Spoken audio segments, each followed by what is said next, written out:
नमस्कार, मैं हूं प्रदीप कुमार। आप देख रहे हैं पॉलिटिकल आइडिया। पॉलिटिकल आइडिया के आज के इस अंक में आप सभी दर्शकों का बहुत बहुत स्वागत है। मित्रों, आज हम बात कर रहे हैं कांग्रेस पार्टी के उन 2/3 विधायकों की जिनके बारे में खबर निकल कर आ रही है कि वो भारतीय जनता पार्टी में बहुत जल्द शामिल होने वाले हैं। मित्रों, इन सभी विधायकों के पार्टी छोड़ने की चर्चा तो लंबे समय से चल रही थी, लेकिन ये लोग पार्टी छोड़ेंगे और 2/3 विधायक भारतीय जनता पार्टी में शामिल होंगे, इस बात की चर्चा नहीं चल रही थी। मित्रों, जब से चुनाव के परिणाम निकल कर आए,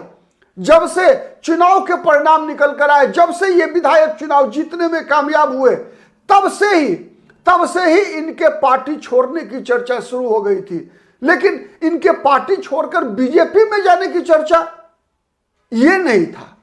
चर्चा थी कि बिहार में जिन 6 कांग्रेस विधायकों को जीत मिली है, उनमें 6 के 6 जनता दल यूनाइटेड में जाने की चर्चा थी।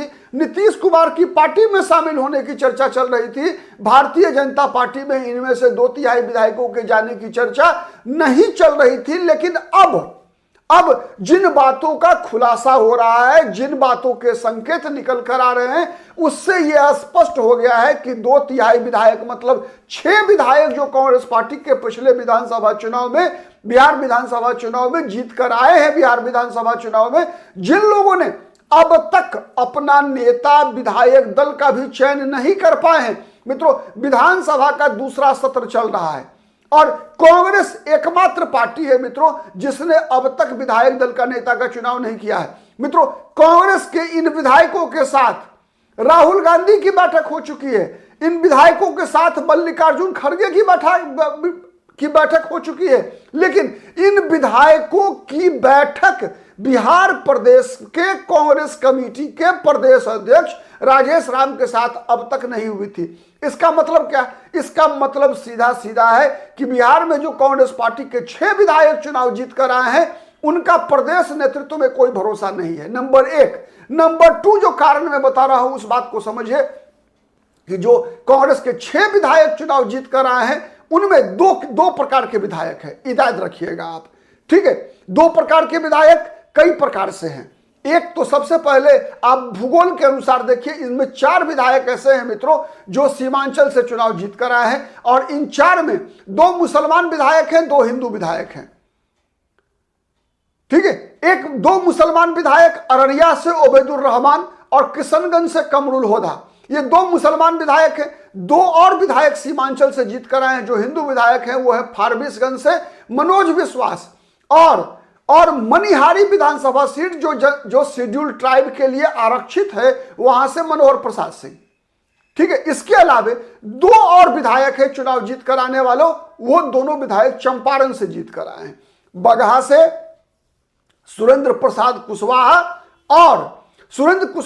कुशवाहा और वहां से अभिषेक रंजन चनपटिया विधानसभा सीट से। ठीक है? अब देखिए कि क्यों इन चारों विधायकों ने, ये 4 विधायक जो 2 मुसलमान विधायकों को छोड़कर, ओबैदुर रहमान और कमरुल होदा को छोड़कर, क्योंकि ये बीजेपी में जा नहीं सकते, ये जदयू में भी नहीं जा सकते तब तक जब तक कि जदयू आरजेडी के साथ नहीं आ जाए, कांग्रेस के साथ आ जाएगी तो ये पार्टी बदल नहीं सकते। इसीलिए इन 2 मुस्लिम विधायकों के, ओबैदुर रहमान और कमरुल होदा, पार्टी नहीं बदलेंगे, यह तय हो चुका है। जनता दल यूनाइटेड ने काफी प्रयास किया कि ये 6 के 6 विधायक जदयू के साथ आ जाएं, लेकिन जनता दल यूनाइटेड के जो फ्लोर मैनेजर हैं, जनता दल यूनाइटेड के जो इलेक्ट्रल मैनेजर हैं, ये लोग इसमें फेल हो गए कमरुल होदा और ओबैदुर रहमान को साथ लाने में। तो जब ये 2 मुस्लिम विधायक जब जदयू के साथ आने को तैयार नहीं हुए, इसलिए नहीं तैयार हुए मित्रों कि चूंकि जब ये लौट कर जाते जदयू में शामिल होने के बाद, चूंकि जनता दल यूनाइटेड बीजेपी के साथ है, और आज का जो जनता दल यूनाइटेड है मित्रों, ये बीजेपी के विचारधारा पर भी चल रहा है। बीजेपी के चाहे वो वक्फ बोर्ड संशोधन एक्ट हो, चाहे SIR हो, हर मुद्दे पर जदयू भारतीय जनता पार्टी के साथ है।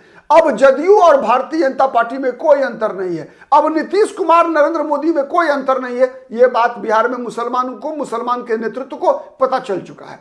इसीलिए ये 6 विधायकों ने पहला जो चर्चा थी कि जदयू में जाने वाले हैं, जनता दल यूनाइटेड के फ्लोर मैनियर्स ने कई प्रयास किए इन लोगों को जदयू में शामिल कराने का, लेकिन जदयू में शामिल नहीं होने का जो मूल कारण निकल कर आया कि मुसलमान एमएलए जो है 2 वो किसी भी कीमत पर जा नहीं सकते जनता दल यूनाइटेड में। दूसरी परिस्थिति क्या थी? दूसरी परिस्थिति यह थी मित्रों कि जो 4 विधायक हैं उनके लिए जो 4 हिंदू विधायक हैं उनके लिए जिन क्षेत्रों से चुनाव जीत कर आए हैं, जिस क्षेत्र से ये लोग चुनाव जीत कर आए हैं, उस क्षेत्र के लोगों को, उस क्षेत्र में इनके लिए भविष्य की राजनीति के लिए जनता दल यूनाइटेड की तुलना में भारतीय जनता पार्टी की टिकट, भारतीय जनता पार्टी का साथ ज्यादा मायने रखता है। क्योंकि सीमांचल से जो जीत कर आने वाले विधायक हैं, चाहे वो मनोज विश्वास हो, फारबिसगंज, भारतीय जनता पार्टी का लंबा कब्जा रहा है फारबिसगंज विधानसभा सीट पर। और एक दूसरा, जिस अति पिछड़ा समाज से आते हैं कांग्रेस पार्टी के फारबिसगंज के विधायक मनोज विश्वास, वो जाति पारंपरिक रूप से भारतीय जनता पार्टी के साथ रही है सीमांचल की राजनीति में, अति पिछड़ा वर्ग की है। ठीक है। इसके अलावा आ जाइए दूसरा, आदिवासी मनिहारी कटिहार, वहां भी चुनाव आइदर आप इस पार या उस पार। लेकिन वहां मनिहारी में मित्रों एक चीज है कि बीजेपी भी उतनी ही ताकतवर है जितनी ताकतवर कांग्रेस है। तो मनोहर प्रसाद सिंह के पास अगर विकल्प मिलता है कि जदयू या बीजेपी, तो जदयू और बीजेपी उनके पास 2 ही विकल्प था। उनके पास विकल्प कांग्रेस नहीं है, क्योंकि अब तो 5 साल के बाद बिहार में विधानसभा के चुनाव होने हैं। मनोहर प्रसाद सिंह कोई लोकसभा चुनाव लड़ने नहीं जा रहे हैं, बीजेपी के साथ आएंगे, आदिवासी चेहरे के नाम पे मंत्री बन जा सकते हैं बिहार में। क्योंकि कांग्रेस पार्टी के जो ये 6 विधायक हैं मित्रों, इनमें सबसे ज्यादा अनुभवी विधायक है मनोहर प्रसाद सिंह, सबसे अनुभवी, 3 बार जीत चुके हैं। ठीक है। तो मनोहर सिंह सबसे अनुभवी विधायक है, इसलिए बीजेपी के साथ रहने में उनकी भविष्य की राजनीति आगे बढ़ सकती है। लेकिन जनता दल यूनाइटेड उतना कारगर वोट बैंक, जनता दल वैसे जो इलाका है उस इलाके में जब कभी भी बीजेपी या जदयू भी जीती है वहां से मनिहारी से, लेकिन वो ताकत बीजेपी की रही है।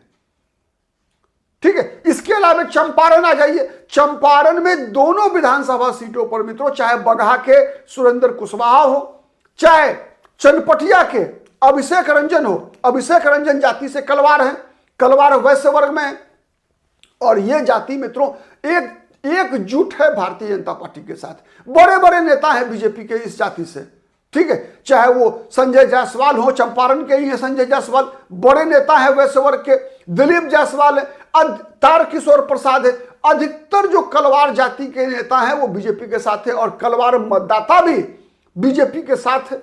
वैश्य वर्ग में सबसे धनी जाति मानी जाती है कलवार, तो ये पूरे के पूरे बीजेपी के साथ है। तो अभिषेक रंजन तो चुनाव जीतने में इसलिए कामयाब हुए कि वहां पर भारतीय जनता पार्टी का वोट, एक तो भारतीय जनता पार्टी के जो जीते हुए विधायक थे उमाकांत सिंह, उनके खिलाफ एंटी इनकम्बेंसी था। दूसरा, वोट काटने का काम मनीष कश्यप ने भी किया था अच्छा खासा। तो उस सब कई असर था ऐसा, जिस कारण से इस बार अभिषेक रंजन जो है चुनाव जीतने में कामयाब रहे। तो अभिषेक रंजन के लिए भी, भविष्य की राजनीति के लिए, चाहे सुरेंद्र कुशवाहा के लिए भी, क्योंकि चंपारण का जो इलाका है मित्रों, ये इलाका भारतीय जनता पार्टी के लिए कितना मजबूत गढ़ है बीजेपी का, आप इस बात से अनुमान लगा सकते हैं कि 2015 में, विगत 20 वर्षों के दौरान, मतलब 2005 से लेकर 2025 तक, जब बीजेपी ने सबसे खराब प्रदर्शन किया था 2015 के विधानसभा चुनाव में, तब भी, उन दिनों भी चंपारण ही वह इलाका था मित्रों, पूर्वी चंपारण और पश्चिमी चंपारण, जिसने बीजेपी का एक तरफा साथ दिया था।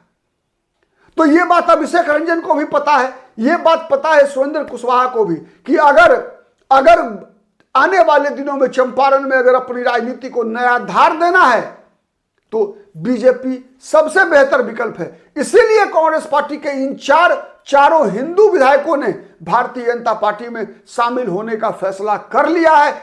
कब घोषणा होगा, केवल इस बात का इंतजार है, शुभ मुहूर्त का इंतजार है, कोई ऐसे अवसर का इंतजार है जब ये चारों विधायक भारतीय जनता पार्टी में शामिल होंगे।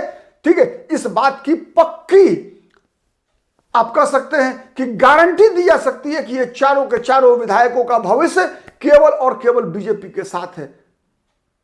अब देखते हैं मुहूर्त कब निकल कर आता है। बने रहिए पॉलिटिकल आइडिया के साथ। ठीक है, हमारी नजर तो हर उस खबर पर होती है जिसका विश्लेषण, जिसके तह में जाकर आप समझना चाहते हैं। तो आप क्या सोचते हैं कि जो मैंने कारण बताए कि जिन कारणों से ये चारों विधायक भारतीय जनता पार्टी में शामिल हो सकते हैं, शामिल होने की पूरी तैयारी है, क्या आप इस बात से सहमत हैं तो निश्चित रूप से कमेंट बॉक्स में आइए, कमेंट कीजिए और बताइए, या फिर असहमत हैं तो क्यों। हमारा वीडियो यदि पसंद आता है तो प्लीज लाइक कीजिए, शेयर कीजिए, जिससे कि अधिक से अधिक लोगों तक हमारी बातें पहुंच सके। और अब तक यदि पॉलिटिकल आइडिया को सब्सक्राइब नहीं किया है तो प्लीज सब्सक्राइब कीजिए। आज के लिए इतना ही, बहुत बहुत धन्यवाद, नमस्कार।